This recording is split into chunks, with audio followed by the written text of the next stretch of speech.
chào bạn, hôm nay sẽ giới thiệu đến các bạn về một dòng máy khoan của thương hiệu BOSCH GSB 2-6DRE. Và khi các bạn mua máy về bên trong máy, chúng ta sẽ có những linh kiện phụ kiện đi kèm theo, đó là sách những sử dụng phiếu hành chính hãng, và chúng ta sẽ có một cái thước ti đi kèm.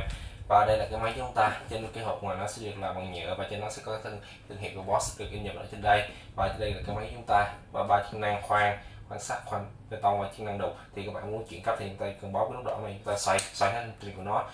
Nếu không lưu ý là bên trang và cái nhông nó sẽ không khớp vào nhau, và cái phần tay cầm sẽ được gắn trực tiếp vào cái máy chúng ta rất là chắc. Và đây cái phần thân của máy chúng ta, thân của máy được làm bằng chất liệu nhựa cao cấp, và trên thân nó sẽ có logo của BOSCH được in nhập ở trên đây, và nó sẽ có tên của máy và cái cân gạt đầu chiều được làm bên hông này, không phải là ở cái phần chỉ công tắc. Thì đây là dòng này mới, và đây khỏi điều khiển tốc độ, và đây là cái nút giữ chốt lại để giúp chúng ta có thể là sử dụng máy liên tục. Và cái phần tay cầm nó sẽ được làm bằng cao su, thì nó sẽ giúp các bạn là giữ chặt tay và không bị trơn trụ khi tay ra mồ hôi.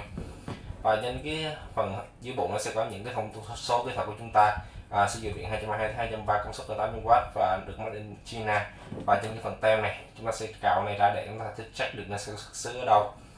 Thì mình đã vừa giới thiệu với các bạn về máy khoan bê tông 3 chức năng của thương hiệu BOSCH GSB 2-6DRE. Cảm ơn các bạn đã xem video. Nếu các bạn thích, bạn hãy subscribe với like kênh của mình để có thể cập nhật liên tục những video của mình. Cảm ơn các bạn, xin chào các bạn.